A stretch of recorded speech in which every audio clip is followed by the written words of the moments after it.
What's up, Superman Celebration 2022? How's everybody? Hey, let's give it Sam Rizzo. How are you guys? Sam Rizzo. I'm Sam Rizzo. Some of you guys know me, some of you don't. From SuperboyLegacy.com. We do everything. Thank you. Everything to do with the 1980 Adventures of Superboy live-action TV series. The DVDs are out. Get them while you still can. But today, I am so pleased and honored to have two very special guests. Yes, no, come on. Oh, over here. Okay. Well, our first guest, he played Lex's sidekick, his yes man, his best friend in college during the first season of the show. Yes. I'm so happy to introduce Michael Manno, aka Leo. Thank you very much. Thank you. Thanks, Michael. Thank you. Next up, he was Superboy's imperfect copy, created by Professor Peterson, aka George Shakirez from West Side Story. He created some of the best episodes of the show. To Be Human. The best. Thanks, Chris. Ride a Bizarro. Thanks, Chris. He was Superboy's brother, and he had a heart by the end of the series.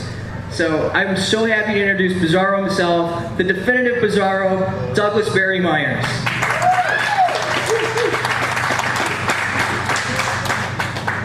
So, guys, seeing how this is your first Superman celebration and your first convention ever, how are you guys enjoying this weekend?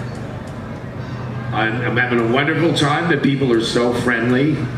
It's not like New Jersey or Fort Lauderdale, that's for sure.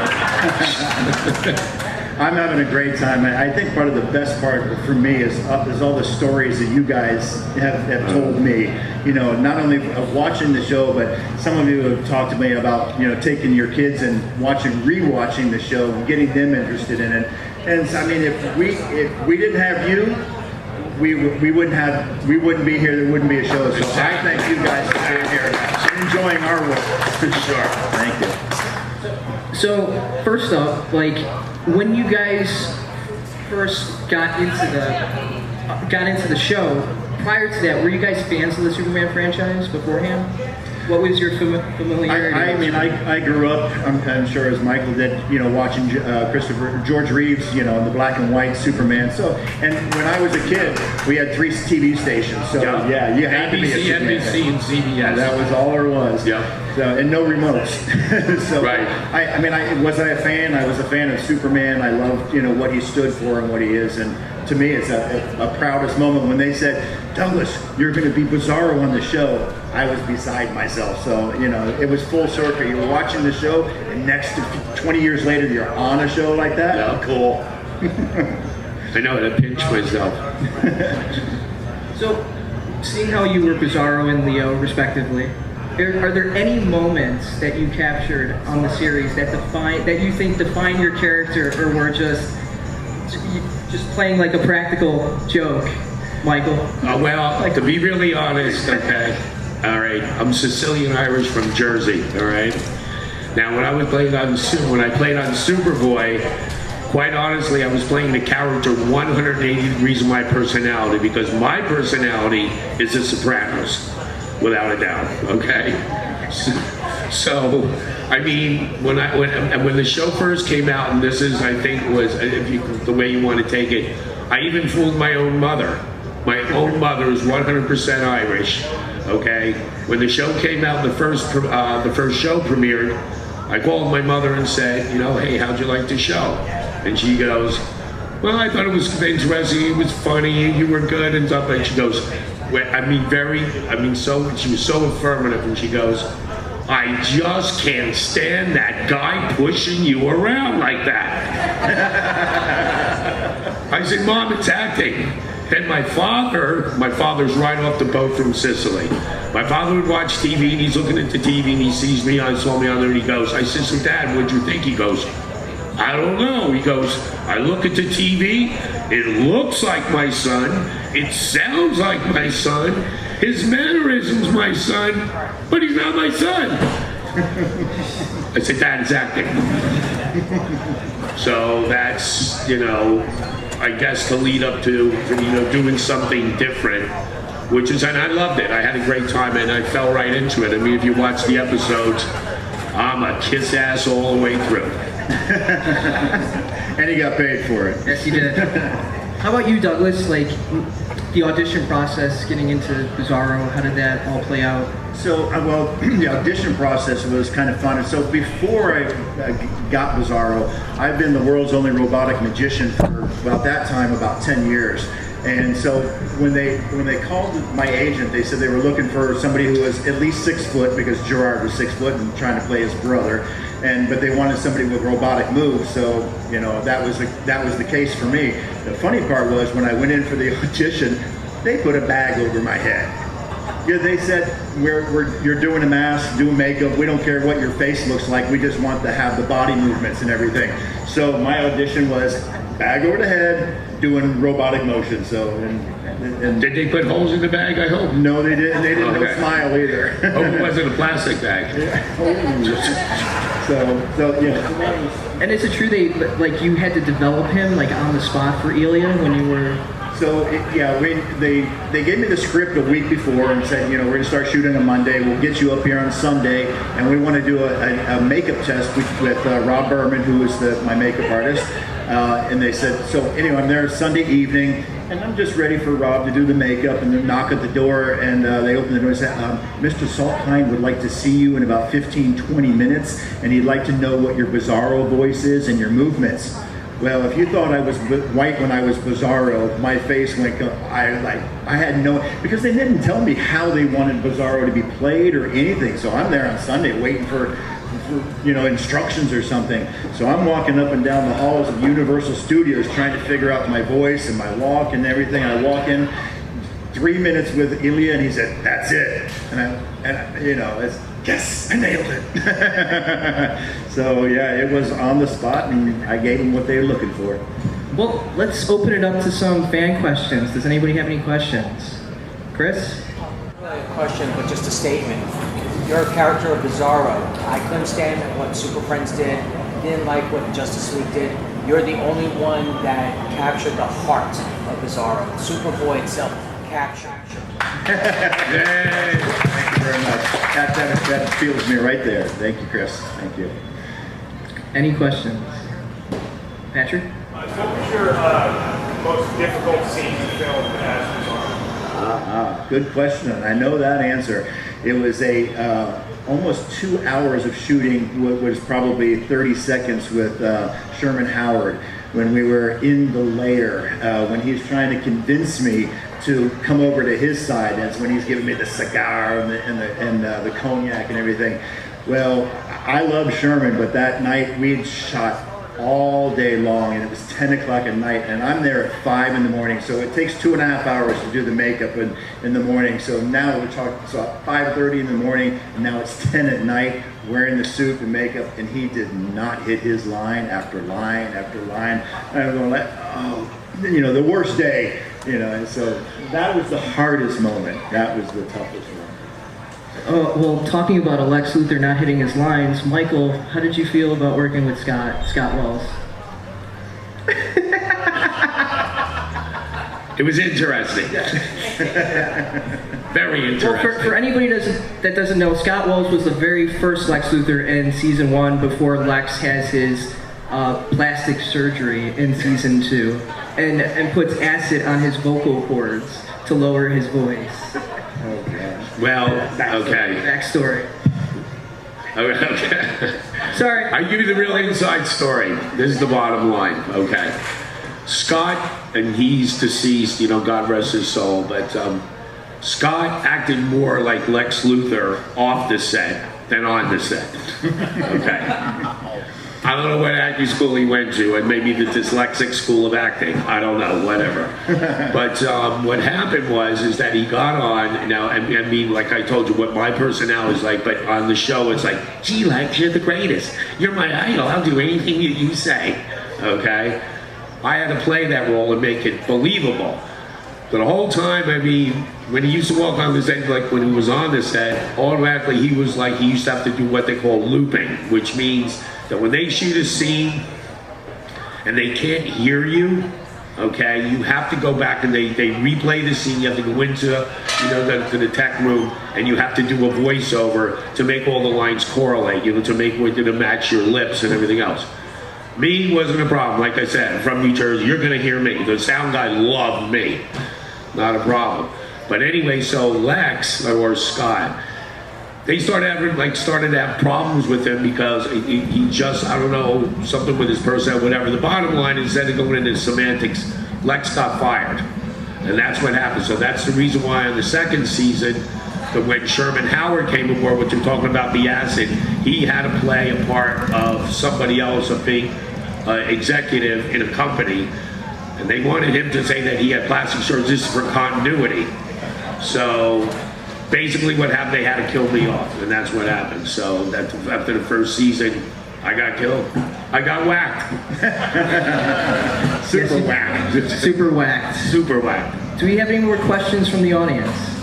What was your favorite scene to film? Me? Who you at? I think that there was several favorite scenes, but I think it was like my very first day of filming when I kidnapped Lana and I take her to this little furniture store. And it was an amazing day because I got to have the superpowers when I was your age, thinking, God, wouldn't that be cool? Now I'm playing it on TV, and I bust through these 2 glass doors with wood on them. And it was funny when they told me when we were shooting it, they said, Douglas, we have 1 set of doors, make it work. And when they said action, I turned around and I smashed through those doors. I mean, and then I come out on the sidewalk and I'm starting to get shot by the police, by shotguns, and I could literally feel the cotton balls hitting me that were coming out of the shotgun. So that kind of gave me fun. And then at the same moment, I get to grab the police car by the bumper and pull it over. And these guys were so good with their timing, it literally felt like I did it. When they said, cut, all right, that was great, I went, nice. All right, Douglas, man, yeah, you did that. So the times that I got to bust through doors and then I got to do that kind of special effects, that was the best. You know, you just, the first day I bust through a wall, I bust through doors, and then in the Judy show, I knocked down these 2 huge doors at the front. So I always got to have these kind of really cool entrances. So I dug that part. And you had some really good fights with Superboy too. Oh, I had good fights. No, okay. Here's something that was fun. So when we're shooting on the green screen and Superboy and I are fighting and everything like that, they go cut, and then you just, you know, you come off of the flying moment, and then we would look at each other and go, we're going to go have dinner tonight. We'll go have sushi or something like that. Why, sure, you action. mind? And then we start fighting again. And so that part was very fun. Yeah, we always had a good time. We always had a great time shooting. The set was just wonderful to work with all the not only the cast but the crew too was just excellent. Any questions from the crowd? Andrew.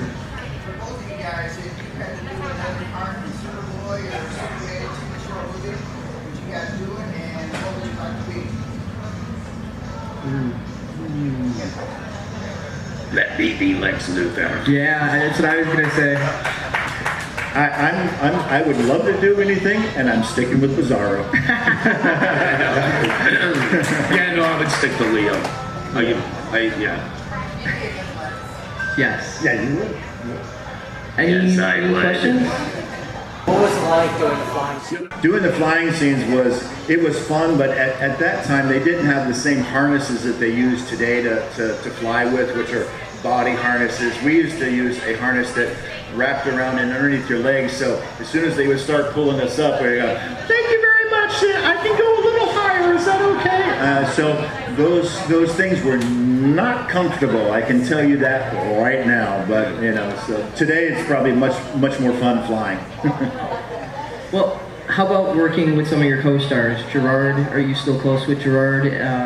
Sherman Howard, have you talked to any of those guys of late? I have never talked to Sherman. I've spoken with Stacy a few times, but Gerard and I are still brothers. Matter of fact, he moved. I'm in North Carolina now, and he moved from LA to North Carolina. His wife and their 2 kids about a year ago. So they come up to where I live, and we hang out once in a while. So again, yeah, we're still brothers and still friends. You recently just found some stuff from one of your favorite directors, David Nutter. Yes. Yes, that was really cool. Yeah. Well, it was a beautiful letter from David Nutter that, you know, it was appreciative of what I did. And I also found the letter where I donated. So I guess 30-ish years ago, Jim Hendrick called me and said, you know, do you have anything that we could possibly put in the Superman Museum? And at that time, I was honored. You know, I'm like, somebody wants something of mine to go into a museum? How cool is that? So, and today I still shake my head because one of the only things that I got out of the show was my super boots. And I donated them, and they're in the museum. Whoa. So you didn't even get a mask? You didn't get a mask? No, I didn't. Well, so first of all, it's not really a mask. It's 6 pieces of prosthetics that got glued to the face. And it said it was 2.5 hours every morning to come in. So when we would take it off at night, they would put solvent, you know, to pull it off and get it off. And, you know, the next day it was just looked like a crayon that just melted. So yeah, we couldn't use any of that. I tried to keep one, and I had it for about a week, and I picked it up and it just fell apart. But Rob Berman, my makeup artist, he just sent me 6 pieces he found. So I actually do now have original Bizarro pieces that I'm going to put up in my office and put on a Bizarro head. Any questions from the audience? No? Going once? Go ahead. Michael, how did it feel to be looked at like a piece of cake by so many women? Oh, come on. Do I have to give you $20 now?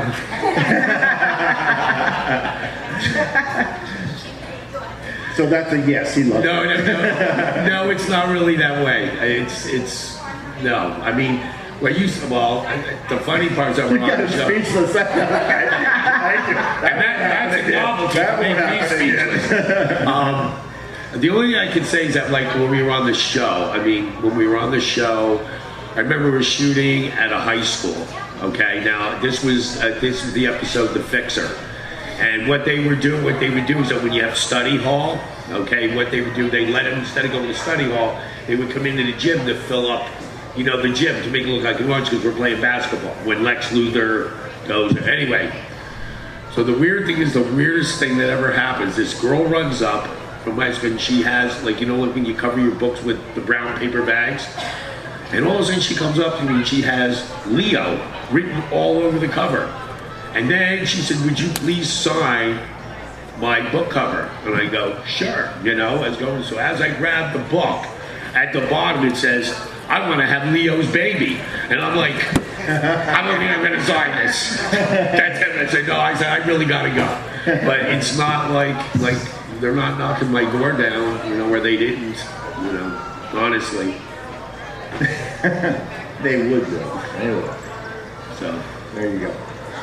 And no, it was fun though. I mean, and then when you go out, you know, like people always wonder what it's like. And I'm on a really, really small scale compared to other people. But even compared to him. But when you go out and everybody says, you know, I can answer this right now. When people say, what would you rather have, fame or fortune? Take the fortune. Everybody says they like notoriety to be looked at, but I'm telling you, it's the most uncomfortable thing in the world. You go to a restaurant, and if you go like this, or like this, you see that people are like looking at you like they look, and then they pretend they're, you know, all the time, and it's uncomfortable. It is, like they're watching everything you do, you know. So I've got one thing to tell everybody because it's an important thing because my name, so when you read the credits it says Barry Meyers, okay? My name is Douglas Barry Meyers, named after my Uncle Douglas. My mother loved the name Barry and always called me that. So when I was 34, a couple years after we finished filming, I was dating this very lovely woman and she said, "You're Douglas." And I said, "You're right, baby." And I've been using Douglas ever since because it is my name and it's a name that I liked. And it took 2 years for my mother to stop calling me Barry. So that's why it says Douglas B. Meyers, and it, you know, so that's the story. that's the story, Yes, Jerry. sir. Well, Michael, On that episode of The Fendt Show, what was it like working with Michael Landon Jr. and was Michael Landon Sr. with him? No, Michael Landon Sr. was not, but it was really cool because it was Michael Landon Jr.'s trailer, my trailer, and then if you know who Jim Hampton is. Yeah, Jim Hampton, you've seen him in a million things. And really nice guy, really quiet. You know, the three of us used to hang outside, you know, like in between shooting, the three of us would go out and, you know, just stand in front of the trailer and talk, you know. He really didn't talk. I can't remember whether his father, this was 88. I don't really remember when his father died. But anyway, he didn't talk that much about his father. But very nice guy, really nice guy. Very, like, soft-spoken, you know, pleasant. Well, any questions from the audience? Any more? Okay. Well, you know what? Being Superboy Legacy, I gotta ask you guys, how do you feel next year? It's gonna be the 32 years. It'll be the 32nd anniversary. How do you feel looking back at the show now that you have some perspective, and this being your first convention and having people come up to you after all these years and still remembering you? I mean, we had one person come up to you today and go, I waited 23 years for this. That was really cool. That was great because he wanted. He had a picture of Gerard and I together, and he had got Gerard's 23 years ago. So I'm honored. I mean, to me, this is, you know, it's amazing to me that 30 years later, you guys are sitting here asking us questions about this. Here. So, you know, I mean, like I said, if it wasn't for the fans, you know, we would just, you know, it would have been a TV show that just faded away, and it almost did. And thanks to Sam, it did not fade away, and it's getting stronger all the time. And we thank Sam for that. Thank you, guys. Yeah, Sam. And let me, if I can add something, okay? When you get older, and I can tell you this as a man, when you get older, the older you get, like, because when I did the show, I was like 32, okay? I'm 66 now. So what happens is that when you get older in life, as we get older, you start to get more philosophical, and you always say to yourself, you know, I guess some people that you want, not, I wouldn't call it midlife crisis, but I would call it that when you die, okay, something like, what did you do on this earth? Something did you leave your mark? And like, all I can tell you is that being a part of this, because, you know, like we said in the beginning, I watched Superman when I was a little kid with George Reeves, okay? So, Superman, Superboy, anything to do with Superman, this, DC Comics, whatever, this is a legacy. You're part, like I'm part of a family. So I know that it's something that whoever's on the show, all of us, we left our mark. So to me, I mean, that's an accomplishment that puts my mind at ease. And it's because, like we said, it's the fans that keep the show going or watching, like come up, and I've had some people come up today, that they knew remembered me from the show and whatever, and it's nice to feel appreciated and remembered. So again, to all you guys, I just want to say thanks. Thank you. Thank you, guys. Any more questions? Yeah, in the front here. In season 1, episode 20. Oh, you're gonna give me numbers like I know? I think Like I'm I gonna said, answer this one.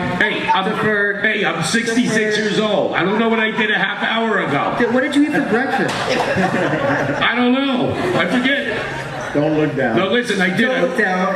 Listen, I went to the Off the doctor. stage. I went to the doctor to get pills for that, for memory, but I just keep forgetting to take them.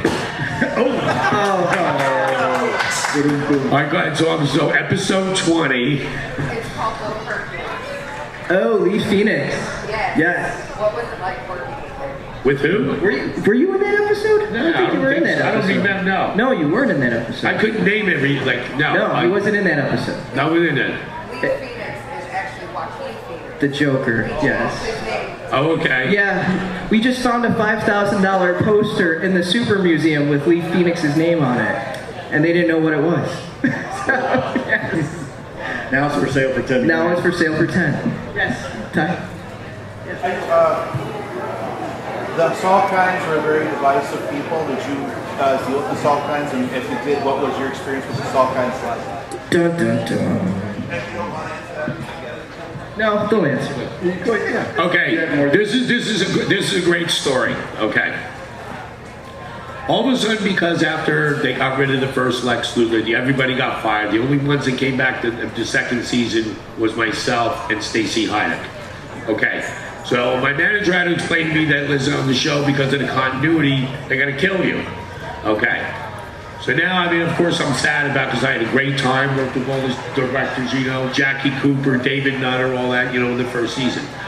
So the day we were shooting, if you know the episodes, when after Leo gets killed and he's going to marry Lana Lang and they're out in this godforsaken, we were someplace in Orlando that was in the middle, I thought it was in Vietnam. It was, yeah. It was okay? It's in the middle, it was a swamp, mosquitoes, 95 degrees, okay? I had a tuxedo on that was choking me, okay?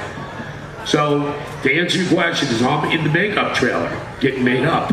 All of a sudden, Ilya walks into the trailer. Now, I don't know how people out there, how much you know about the hierarchy in show business, but everybody thinks because they see a big star like Tom Cruise or whatever, like they're the star, they're at the top. No, believe it or not, it's the executive producers and the directors that are up there. They just don't get the notoriety that the actors get. So it goes down the ladder. And even like the crews, all the crews work together. They just go from project to project. So with that in mind, all of a sudden I'm in the trailer, and this is new to me, and all of a sudden Ilya walks in, and he says to me, Michael, he goes, I feel really bad about writing you off the show. You did a great job. We liked the way you were playing the character, blah, blah, blah. And to make him feel like, I said, Ilya, I know, it's just like the mafia. It's nothing personal, it's just business. And he laughed, but he laughed, and he says, I just want to tell you. And I said, Ilya, I really appreciate that. That's the kind of person he was, okay? Now when he leaves, after the show's over, my manager always used to call me up to ask me how the shoot went. So I go, she says, how was it? First I told her about the mosquitoes, and I was wearing knee boots out in the middle of the jungle, whatever. And so then I said, Patty, it was really nice. Ilya came in and he said that he was sorry, they had to write me off the show and apologize and said I did a great job. She goes, what? I said, what do you mean what? What do you mean what? And she said, Ilya came into the, I said, yeah, why? She goes, executive producers don't do that. They don't care about actors. They come and go. That's it. They look at actors like little spoiled, self-centered brats. That's where they look at actors. He never came into my trailer. He liked me more than you. Yeah, baby. But no, but my point is that he was a really nice guy. As a matter of fact, to show you the kind of guys, after working with him for years, Sam had kept in contact with him, and I told Sam one day, I said, do me a favor, tell Ely I said hello. Now this is 30 years ago. Yeah, I was on the phone with him and I go, do you remember Michael Manno? And he goes, yes. Yeah, he said it in his... Yeah, that accent, yes. His accent. I go, would you like to talk to him? I just got off the phone with Michael a couple, was it 1 or 2 days before? Yeah, when we did the podcast. Like, hey, would you want to talk to him? He goes, yeah, give him my number. Yeah, I have his personal cell number. Yeah. I mean, that's the kind of guy he is. 689. No. Yeah. Okay, he wants you more, you have his number memorized. But anyway, the whole point is that's the kind of guy he was. You would never know it. I mean, And wasn't it true that, you told me this, and I did not know this, that they were talking about developing a spin-off if Scott got his Yes, stuff together? they were going to do a spin-off, as the show started, because it was, our episode premiered first. And it was probably my 32nd birthday, I'll never forget it, at the Peabody Hotel in Orlando. But it was being premiered all over. And they got us a cake because Jimmy Calvert's birthday was 2 days before mine. And the show, because it took off and it got good ratings and everything else, so then as it went on, I was approached, they were talking, they were going to do a spin-off with me, or I should say Lex Luthor and I. That was like a spin-off. But unfortunately, Scott... I could get in trouble all by myself. I don't need help from somebody else. Right. It's funny because at the end of my first 2 episodes, we always do 2 episodes, so 2 weeks. They were going to do so ending on Friday, and this Saturday they were throwing this big party, and they said, Douglas, would you like to stay for the party? It was my 30th birthday that day, so they gave us parties, and they didn't even know it. That was fun. This isn't a peeing contest, is it? Oh my God. Any more questions? Chris? Oh, okay. Well, Chris, and then we'll go here. You brought up Jim Calvert's name. Why was he written off the show? Well, I'm sorry. Is this? Why was Jim Calvert written off the show? I thought T.J. White was a much better character than Andy McAllister. From the rumor that I don't really listen to rumors. I mean, just things that I do know for a fact. But and the reason why I can say what's like the thing was Scott because I personally knew him. I worked with him all the time. So, but the thing with Jimmy Calvert, it's just it was more like a contractual thing. It's not that they didn't like him. Jimmy, and he's a great guy, nice guy, really. And I said he played Jimmy Olsen very well. Yes. Question right here. Mine, I can tell you, the best one was The Fixer. Now the reason why, okay, is because we were shooting at UCF. Now, UCF, of course, is a college, University of Central Florida. In the middle of the campus, they have this big, gigantic, round fountain, okay? And it has stairs that go down to it. Now, the fountain's only probably 2 foot deep. And of course, algae grows and it's real slippery. Well, the way the storyline was supposed to go is that Michael Landon Jr. sit down on the stairs and Lex Luthor approaches him to tell him to blackmail him and say, you better throw the basketball game or we're going to show a picture of you smoking pot. Which nowadays people would laugh at that, but we're gonna blackmail you. So what happened that Superboy is up playing chess or checkers with Lana Lang, and when he blows like this, the wind, it blows Lex Luthor into the water. Now I'm standing there because of course I'm his little go do boy. I'm holding all his books. So now they told us it was an overcast couple. They only had one change of clothes. A little similar to your door. One change of clothes. And there's an overcast. They got to get the right light. Now you're outside. And actually, if I got to tell you this, from being on this TV series, it's ruined me for life watching TV. I never watch TV the same because I know how it's done.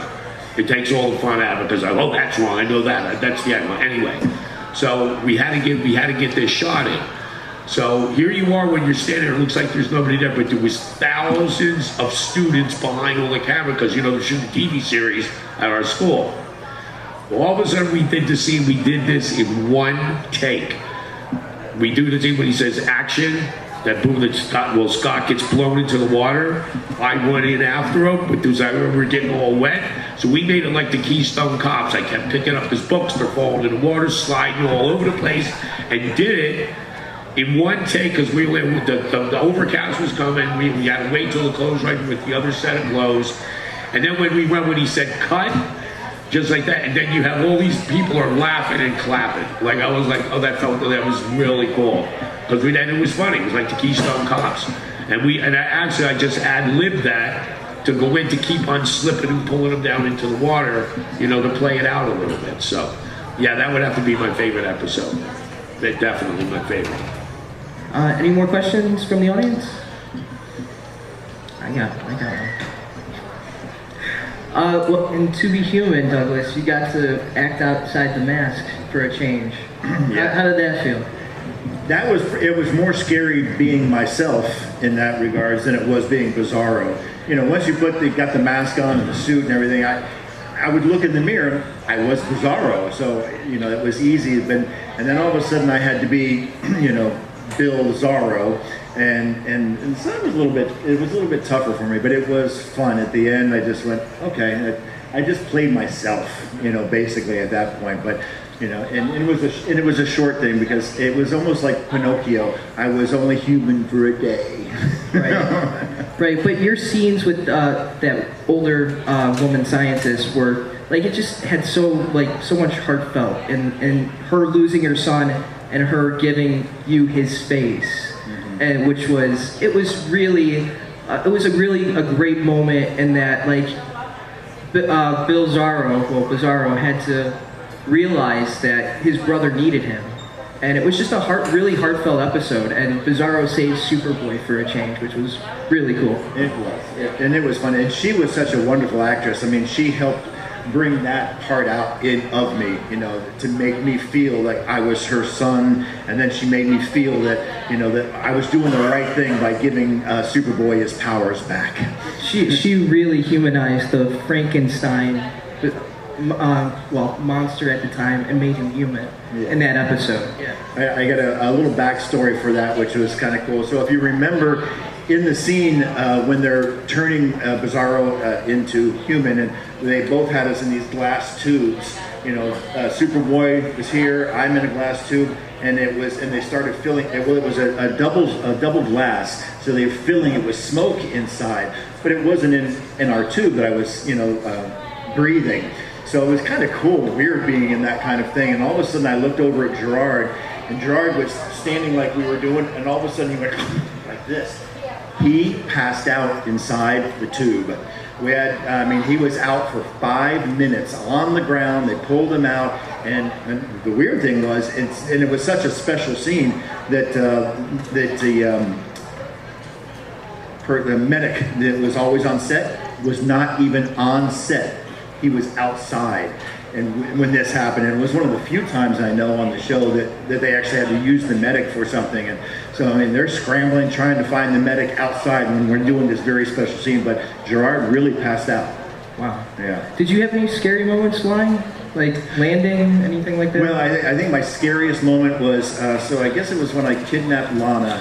And I'm flying with Chaos. It was Chaos on the building. So I'm supposed to be flying down on top of this roof, and I'm holding Lana, and I really was holding her too. There was no wires, no nothing. So they have this special. So when sometimes we would land, you know, and we weren't using wires, they had this pedestal that was like this, and you stand on it, and then action, and then they lower the pedestal down like this and shoot you from the knees up, so it looks like we're kind of landing like this. Well, I was literally holding Stacy in my arms for real, and we were on the edge of an 8-story building, and no wires, no nothing. And when they told me all that, and I'm looking, I'm going like, you really want me to hold her? And you know, I mean, if something had gone wrong, seriously, I mean, it could have gone really wrong. But, and I was holding her, and I was really holding her for dear life, because I didn't want anything to happen to her or me. And I could literally look like this and look down eight stories. Don't look down. Yeah, don't look down. Don't look down. Don't look down. Any more questions from the audience? Just one.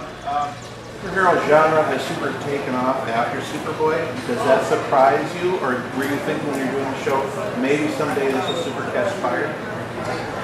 For me, I never thought that, you know, where it would go, because, you know, that was 89, 90, 91, and, you know, there was really no internet, and, you know, for me it was just another job, you know. I mean, I was happy to have it. It was great. I got my SAG card from Superboy, so that was wonderful.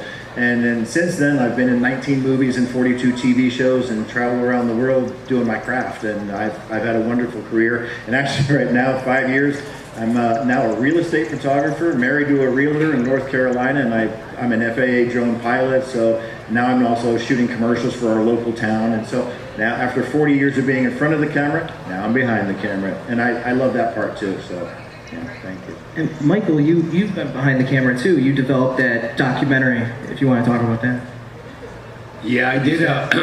Okay, when I left Superboy, okay, I'm a certified fitness and nutrition specialist, and I had a client that he was like 50 pounds overweight.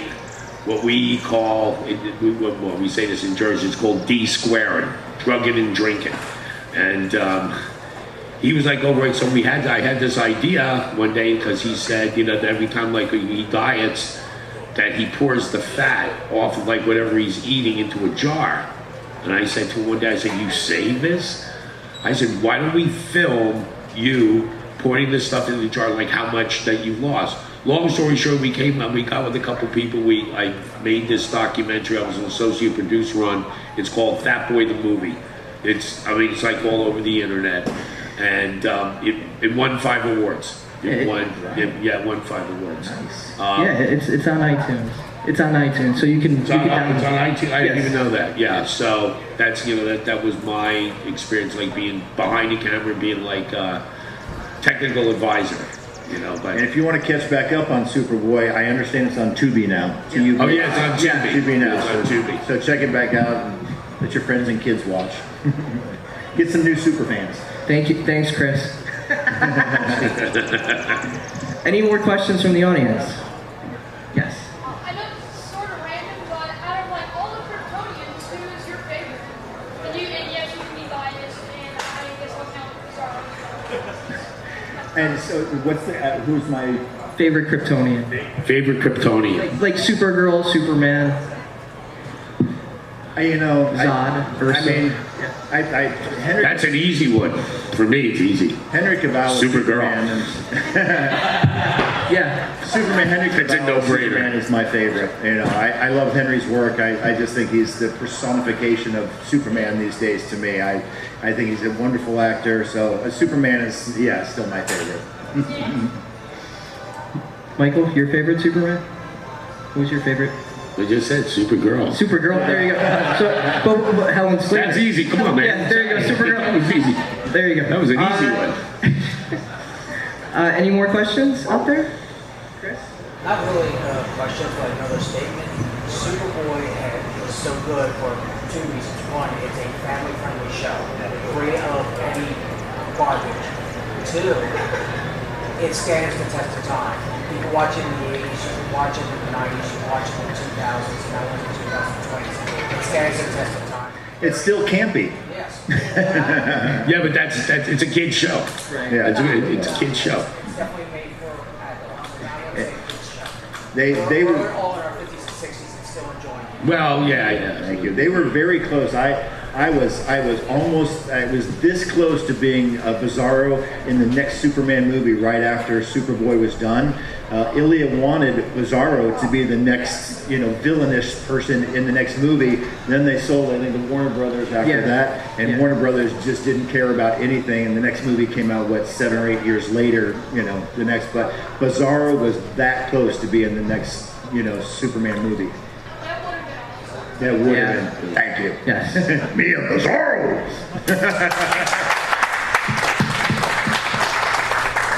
Any more questions right here? Michael, do you have any kids? Did you ever want kids? I have a son. He's in the Army and lives in North Carolina.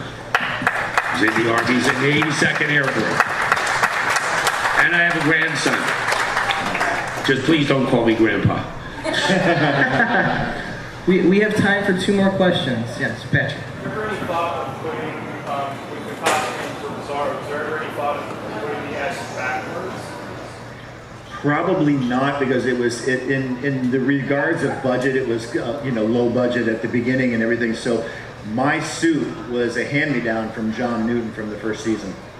Yeah, so they didn't really care at the time. They didn't care about continuity like they do today. So yeah, no. Yes, right here. Favorite actor to work with? From the series.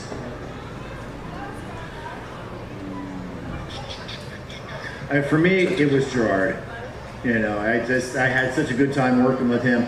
And again, since we still know each other and like brothers, I mean, at the time we were building a relationship, as actors together, and we were playing brothers. So he's such a nice and wonderful guy, and I love his wife and his 2 kids, and they come up and visit us, my wife and our granddaughter, and Gerard is just, tops for me. I worked with him probably more than anybody else anyway. I'm shocked you didn't say Stacy. What the hell?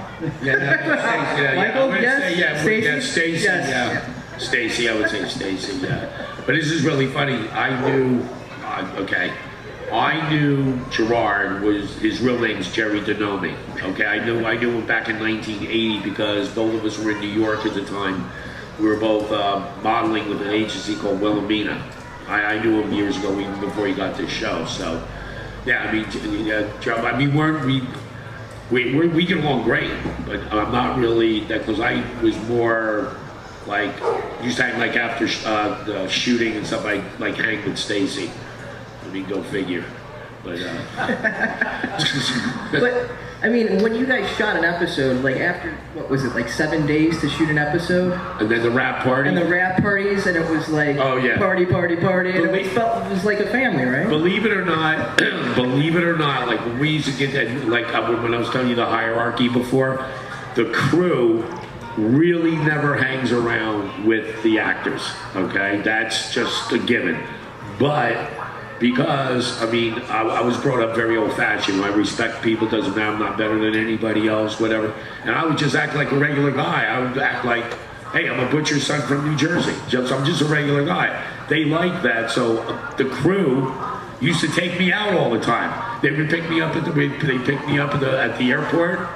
Okay, come on, let's go to the hotel. No, we're gonna stop off at Calico Jack first and have a couple margaritas. So I hung a lot with the crew, believe it or not. So like the rap parties, of course, everybody's there, you know, and it was great. I mean, it was good. I hung around with the crew more than the actors, actually. They're more fun. Yeah, they are actually. Any more questions from the crowd? Going once, going twice. The young lady in the front row, yes. Yes. Episode 20. So 20. What is your favorite drink when you go out to dinner? Wow. What favorite drinks? Yes, my favorite drink is an LIT. That's my drink of choice. Are you asking this because I'm Jeez, half the charm Irish? is working this Because, weekend.